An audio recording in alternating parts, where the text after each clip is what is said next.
and thanks for joining us at the table. I'm Jared. And I'm Ian. And we are the Game Table Podcast. Here at the Game Table Podcast, we take a look at various board, card, and other tabletop games. We give an overview, provide our finely crafted thoughts, and try to give you, our curious listeners, an idea of if it's a good fit for you and your table. Today we are looking at Star Wars the Deck Building Game, which is designed by Caleb Grace. It's illustrated by a variety of artists, which we'll have listed in the show notes, and it's published by Fantasy Flight Games. This is a fast, quick-to-learn two-player head-to-head deck builder where you are competing to be the first to most efficiently build a deck of troopers, ships, and iconic heroes to destroy 4 of the opponent's bases. Well, let's shuffle our decks and fly casual and dive into this game.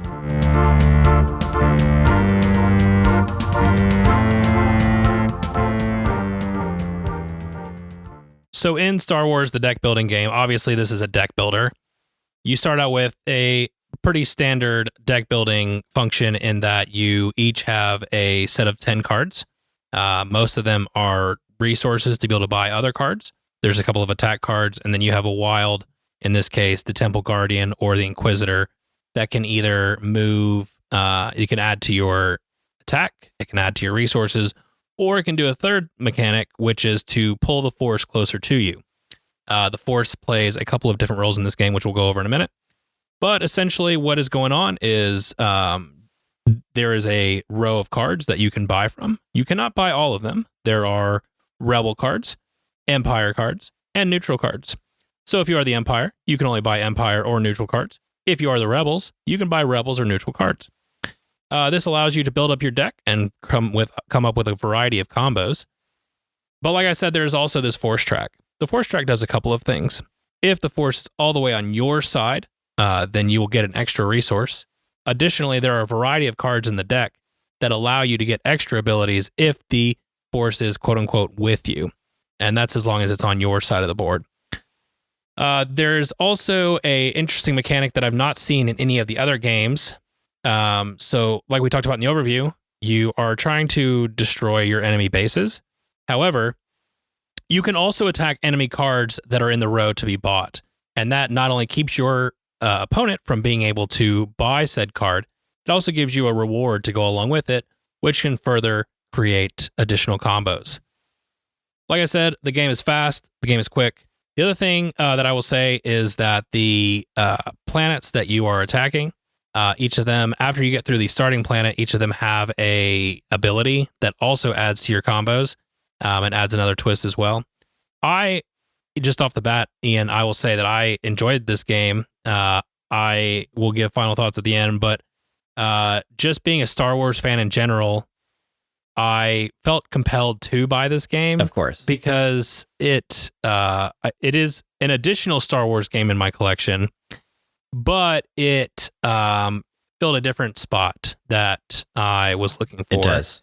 And I have not bought some of the other deck builders that would kind of fill the same mechanic in board gaming. So it would seem like a good fit. Yeah. But I'm curious, Ian, what's your history with Star Wars? My first ever Star Wars game that I played was Star Wars the customizable card game, which it came out in the 90s actually.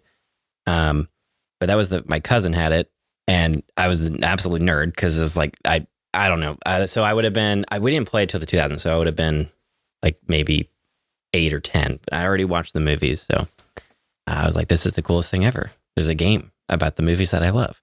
And so that was the first one that I ever played. So it was early on, like before I was even a teenager, I started playing Star Wars board games and card games. So what about yourself? Nice. Yeah, so as a kid, I didn't play very much in the tabletop world, but we spent a lot of time playing a variety of Star Wars video games, whether it be Battlefront or Knights of the Republic, yes, or any number of games that it was a time of wonderful life where times. There were Star Wars video games. Just wasting hours and hours. No, not wasting. Enjoying glorious story and blowing ships up. It was great. It was. My first tabletop experience was also from Fantasy Flight Games when they introduced Star Wars to their living card game catalog, if you will. Yes. Got that for a Christmas present, which was great. It was a lot of fun. but then my mind was quickly distracted by the game of X-Wing, which you and I have played for a long time, and also was released around the same time. Yeah. We've played a variety of Star Wars games over the years. We also played Star Wars Rebellion, Star Wars Outer Rim, both from Fantasy Flight Games. So I think it's safe to say that we do like Star Wars. A lot. Too much, probably, some would say, but not me. So were you able to see any, what was your first Star Wars movie in theaters? In theaters? I didn't see one in theaters until because I watched the originals and then the prequels were coming out and I just didn't see them. And I remember when episode 3 came out, but I didn't see it in theaters. Mm-hmm. We got it on DVD and I watched it like over and over and over again. So the first one I actually saw in theaters would have been episode 7, which was part of the not very good trilogies. So yeah, I didn't see any of the I didn't see the prequels or anything in theaters. Okay. I did not know that. That blows my mind. Yeah, I know. Even though I was a diehard Star Wars fan, I just didn't watch. I watched the originals, and then the prequels were coming out like when I was enjoying Star Wars, but I just didn't really watch them because I was too young for my parents to take me to the theater. So at that point, I was just watching them on DVD. Okay. No, that's cool. Yeah. But yeah, it would have been episode 7 and then probably Rogue One. Very cool. I got to see all the prequels in theaters. Very nice. It was a life-changing moment for me. Yes. Yeah, for sure.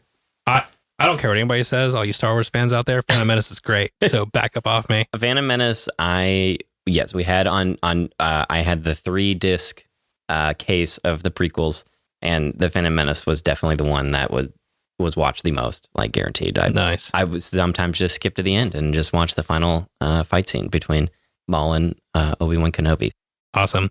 Well, I know that you have a little bit of history on our designer, Caleb Grace. Yes. Yeah. So Caleb Grace, he's been designing some games for a while with Fantasy Flight. I know he's part of their team for a while. But he's been, the first game he designed was Lord of the Rings, the card game, which is very popular.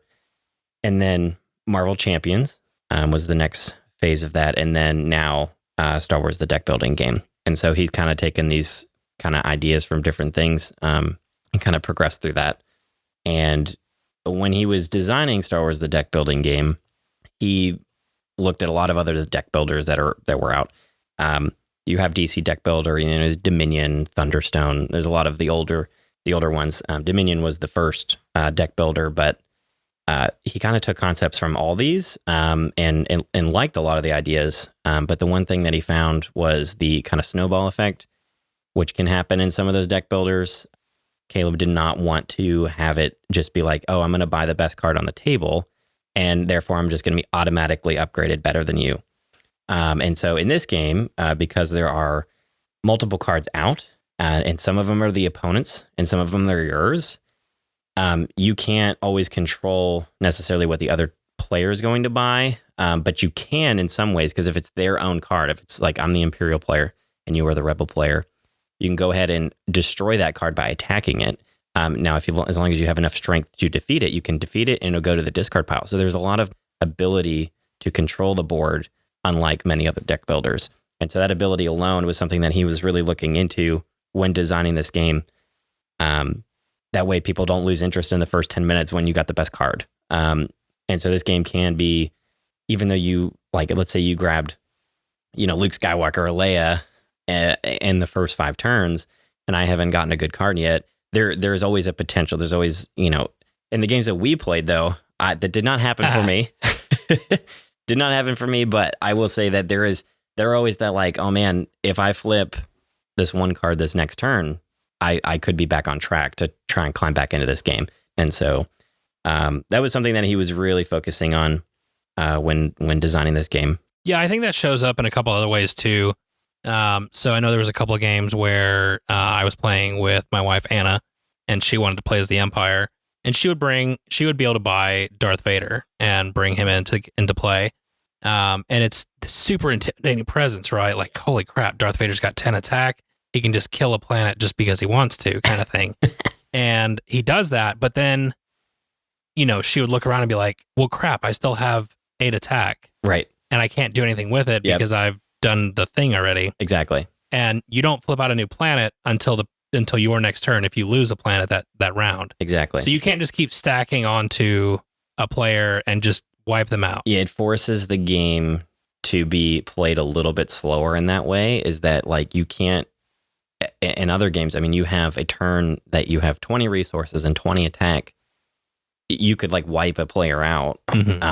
Or like in an example, the most recent game I've played is DC Deck Builder, where if you had a turn like that, you could kill the villain and kill this thing and like do this, and you could do so much and you would just completely upgrade your deck. Where in this, I mean, sure, you can kill the planet of the opponent, but that's not really, you don't get anything actually from that, unlike some of the other games where you're not gaining resources or something from killing somebody's planet. That doesn't actually gain you anything normally. Yeah, in fact, the other player's the one getting benefit because they're getting a new ability on that next planet. Exactly. So it creates a very interesting and well thought out balancing system where if you are the one that, if you lose 2 planets early, you are getting some type of reimbursement from that planet being lost. So potentially, and that helps you kind of climb back into games, which really helps, especially with, again, that snowball effect of some player having some better cards. You potentially could get some cards easily from those planets being destroyed. You have some abilities that trigger, and boom, you have a couple cards to add to your own pool that can balance that out. Yeah, I think another way that there's a lot of variety and ways of balancing. It's not really a balancing mechanic so much as adds an element of randomness that guides players to have to play differently each game. In that you have a 90 card deck that you're flipping over and you're only seeing 6 cards at a time. Yes. So you might not see your card that you want for several turns. I mean, or until the end of the game. Or until the end of the game. In my case. You might be salty about that. I don't know. But I don't know. I've really enjoyed trying to find a different strategy based on the cards that are out. And that has worked pretty well most of the time. I've always felt like I could get an engine going. And, even that's the other thing too, is, with a lot of the Star Wars games that Fantasy Flight's put out is you kind of want to do as well as you can because it's a multi-hour game. Yeah. But in this case, I mean, even learning the game, we never played longer than an hour. No. And once we kind of got it down, you're in that 30 to 45 minute range to where you're not just flying through it in 20 minutes and feeling like you didn't actually do anything. Right. But you're also, it's not overstaying its welcome. No, I think with, like, again, other games, there's, many of the Star Wars games, they are longer games. Rebellion and Outer Rim. I mean, you're talking multiple hours. So have a game that's kind of short and easy to learn. Those are not easy to learn. So having something that is easy to learn and something that people can pick up, that like the Star Wars universe, I think this fits really well with them because, again, there is that simple aspect of like really you draw your hand of 5 cards and then you just play your cards. Like that's really all it is. And what the cards do are pretty simple, straightforward. The complexity gets more like, what do you do after that? What's your plan? But I agree with you in that, is that each game that you play is not going to be the same. And the two, between the Rebels and the Imperials, they play very different in my mind. Yeah. They are not the same. They do, a lot of their cards do very, very different things. Like as an Imperial, when I'm attacking you, the abilities I get from destroying your characters or cards that are out look very different than the cards that, like when you destroy my cards. I think some of them do some different things, but in general, I don't think it's not like a match. It's not like these cards are super similar. They do exactly the same thing. They don't. Every card does kind of a little bit different thing, even between the two aspects there, between the Imperials and the Rebels. And so that changes the game entirely, is you could play the Imperials 3 times and play the Rebels 3 times, and it is totally different, especially with the cards that come out. You cannot control what comes out. And so you kind of have to adapt the strategy of what is coming out. And that, again, is that you can play the game differently every time. I do think in between the Rebels and the Imperials, they play a certain game within themselves pretty frequently, but that doesn't mean that you have to stick to I only have to get cards that attack. Like that, it's more than that. Yeah, and you still have the tug of war of the force as well, where you're wanting to make sure that you're not letting it sit on the opponent's side too long. Otherwise, they're just getting extra benefits for free. So there's a lot of different combos, and I think that adds to the complexity of the game and really gives it an extra layer that some of the other ones that I've seen, all deck builders try to work into combos. I just like some of the things that this game is doing a little bit better that we've talked about. You kind of touched on this a little bit. You would say this is pretty easy for someone to get into. I think in general, I think deck builders find a really nice spot for people to easily pick up. I know a lot of people that aren't necessarily into really complex games, but they do like deck builders. They like trading card games. And so going from trading card game to deck builder, I think is a very easy transition. I don't think that's hard because you're used to card draw and card play and finding out some combos between cards inside your deck. Those things are all here. And so when we're talking about newer players, though, if they haven't played any of those games, I still think it's easier for them to pick up a game like this. Because again, you start out with 10 cards, you draw 5 every turn, and then you play that hand out. So you can look at your hand and I have 3 resources. What can I buy for 3? And if you're talking about 2 brand new players, I wouldn't recommend playing with an experienced player versus a brand new player. But if we're talking about, 2 buddies wanted to pick up this game and try and learn it, it's super easy because they're coming at the same skill level and they can easily pick this up. Because again, it's that easiness. It's look at the table. What can I buy or what can I destroy? Those are simple decisions. But when you play the game over and over again, you find out that there's more than just that. There is way more depth inside of that. Absolutely. And I would say if you do have an experienced player and more of a newer player, definitely give the experienced player the Empire. Yeah. I think they're the harder side to learn. I don't know if you feel this way, but I think they are both balanced in the way that they play, but they do play very differently. Yeah. And I think the Rebels are a little bit more straightforward than what the Empire is trying to do. Yeah, I think the Imperials have a very there's really 2 ways they can approach the game. I mean, they can focus solely on building ships, and that's fighters and cruisers, or they can go more of a trooper route. And there's obviously a balance between those. And this is my very noob opinion. It just seems like there's a couple different routes you can take, and that's about it. Because you want to control the board as the Empire. Then I feel like a lot of their cards are all about controlling the board, controlling what the opponent can get, because you have really strong attack cards. And so you have in my opinion, a better ability to control the board compared to the Rebels. And on top of that, their Star Destroyers and stuff. They're very, very strong kind of tanks. And so they can really control the game in that regard. Yeah, absolutely. There was multiple times where you just had a wall in front of you, and I just looked at it and I was like, I'm not sure how I'm going to get through all of this, but we'll figure it out. Yeah. So I did want to mention really quick. So this is a 2-player game officially. You can buy 2 copies of the game and create a 4-player multiplayer interaction, which we have not tried. That sounds like chaos. But Fantasy Flight has posted official rules for that on their website. That's cool. So that's the thing you can look into as well. If you are into solo mode, there is no official solo mode, but there is a plethora of options on BoardGameGeek.com. For those of my solo players who are listening, I want to call out in particular the username Azure Death posted a file called Leaders, a Star Wars deck building game solitaire variant.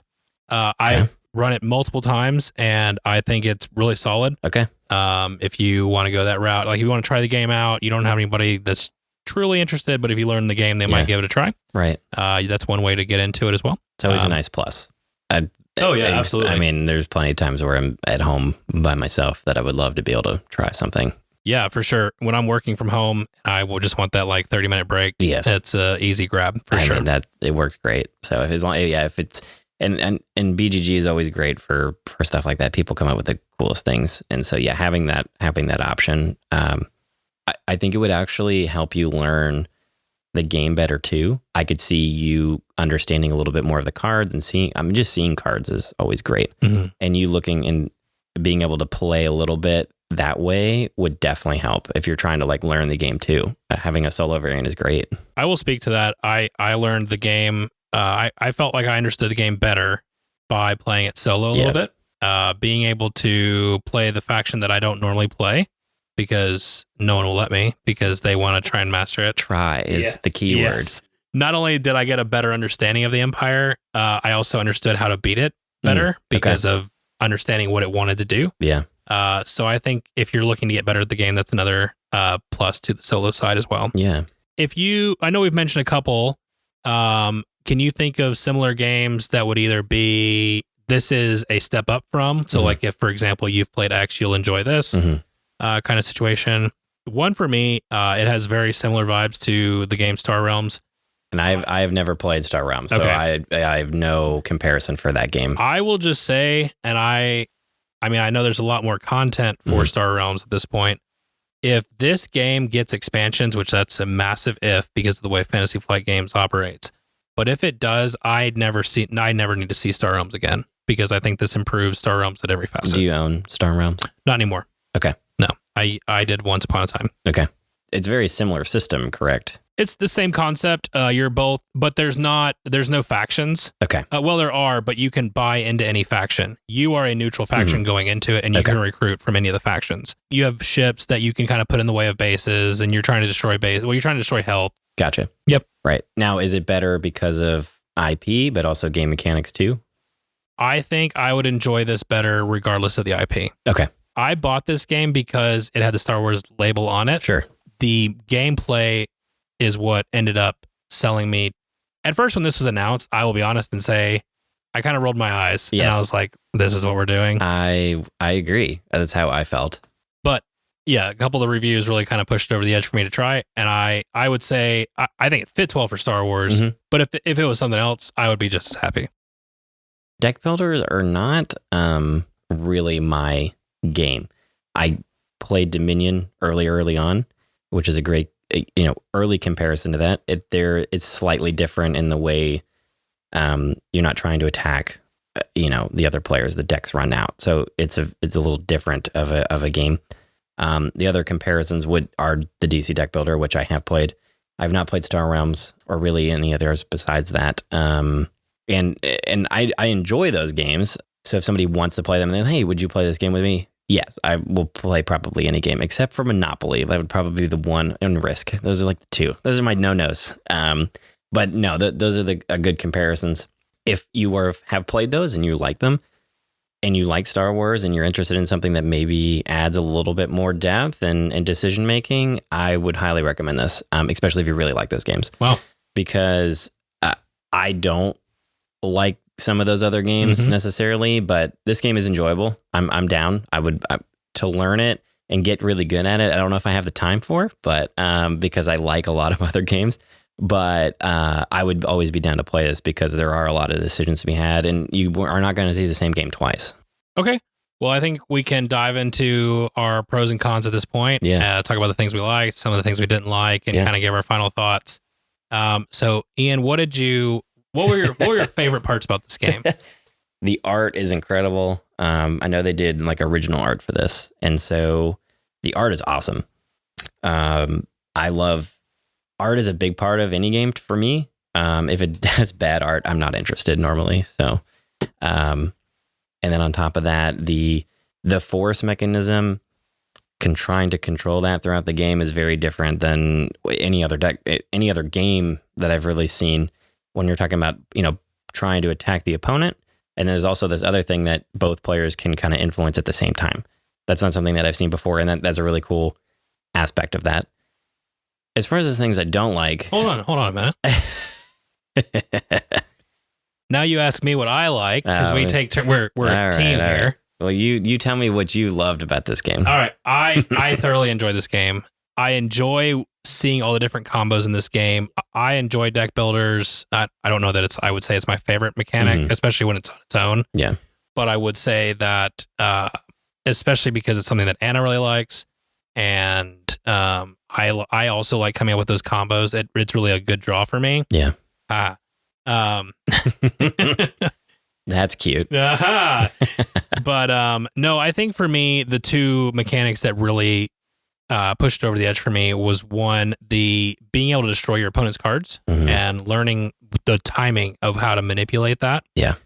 And also the boost that you get during the game when you're getting new planets.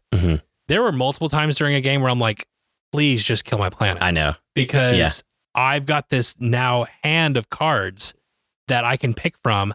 And the cool part is I can pick whichever planet I want. And it's totally based on the engine I'm already building. And so I can just kind of boost that to the next level. So those were the two things that really stood out to me. I did like the force mechanic. I think I would like to see some expansions because I think there's even more that could go on there. Yeah. Because, I think for you and me, we kind of kept looking at it and being like, oh, it was his turn. And so he yanked it like 4 spaces back his way kind of thing. Yeah. Thanks. Cool.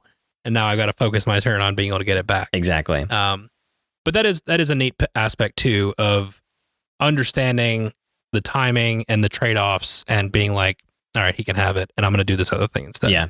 No, I think, and if we want to dive into the bad things, I know you're chomping at the bit for this. This is my take. No, so the things that again, deck builder's not like the number one thing that I love. I do enjoy playing the game though, and that's the thing about this. I enjoy this game more than other deck builders that I have played, which is a good step up for sure. The issues that I have is like you're saying with the combos, and some of it is in any card game is card draw is absolutely massive. It's less of an issue in here than plenty of other card games. But when you're talking about cards that does happen, you can just have a bad game. The combos, I was always in any deck building, I'm looking forward to those. And maybe because I'm still learning, but it was hard to find them. That was something that it wasn't enjoyable because I'm like sitting there waiting for a combo to come to my head. And I just can't, either the cards don't match or I can't find the combo. The last game we played, it did happen a little bit more frequently, but early on, there was a kind of a little bit of that learning curve, which is fine. That's cool if that is part of the learning the game is learning the combos, and that's the fun part. But they weren't necessarily coming to me naturally. It was like I had to try and find something to combo. And again, it could have been card draw or whatever. But the other part is the Imperials. They have a very specific way to play, and it was hard to figure out in my mind. And then it seemed like the Rebels, some of their cards were a lot stronger. And this is this is me saying, but a lot of their characters between like Leia and Han and the Millennium Falcon, those cards are all really strong and all do really good things. Where the Imperials, I never felt like something came out, and I was like, unless it was Darth Vader or Grand Moff Tarkin. Nothing came out that I was like, oh my God, I have to get that because, and I was like, sure, I want that, but it's not like it created an engine. It wasn't creating an engine. A lot of the little heroes or villains, some of them were like, oh, what was one of them? If you flip the top card and it's an Imperial card, you can swap it out with one in the middle. And I'm like, well, I mean, what if it's not? So then I can't swap it out. So then I can't buy it. And so I have to buy something else to replace it. And so there's a lot of like looking at the top card of the deck for the Imperials. And it's just like, that doesn't really help me right now. I'm trying to like build an engine. And maybe if I got the engine started, it would actually help. Maybe that would actually work. But maybe it was just, it was more really using my head to try and figure out what kind of engine am I building. And so that's kind of frustrating when you're sitting there trying to do something and like nothing happens. And again, one of them, the other ones was card draw because I felt like 50 damage and 50 resources, and like I just kept flipping. I wanted to buy something for goodness sakes, and then I kept flipping rebel cards, and I'm like, I can't destroy all of them. I have to buy something, and I just didn't flip anything. Like I just not a single. I think there were 4 out of the 6 or whatever were rebel cards, and there was definitely some bad luck there, for sure. Yeah, so it makes it tough. And again, I'm fine with letting that go. That again, these are some of them are major. where the learning curve potentially, like getting into the game, super easy. I mean, it's you draw cards and you play cards, but some of that, especially on the Imperial side, I feel like it's a little bit unbalanced for somebody that's new, and it might be really hard to try and learn because I'm and I'll probably still stick with it because I'm just want to lose, I guess. But no, I'll probably stick with it and try and figure out what's going on. And somebody that's played the game more than me would already know. But that was kind of the challenging part of looking at that and being like, okay, well, I can't do anything now. So this is all rebel cards, and I don't know what I'm trying to achieve because a lot of the Imperial cards they have a lot of ships, they have a lot of cruisers and stuff like that build your health points, and so you can try and go for those. And eventually I did try that, and it did work in a way, but it was still finding that balance part of it for the Imperials is a little bit more challenging. It looked like compared to the Rebels. I feel like the Rebels was a little bit more straightforward. Yeah, I'll piggyback off of that critique a little bit. In a 2-player game, so let me clarify. I love that they play differently. I think that's I'm important. not okay. I'm okay with it. It's just the thing is the balance of it is the more I understand. The issue that I would say. So that's going to get to the critique of it. I love that they play differently.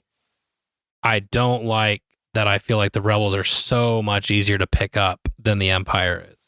And that part is a little bit disappointing in a game that only has 2 players because there's nobody else there to interact with other than just that.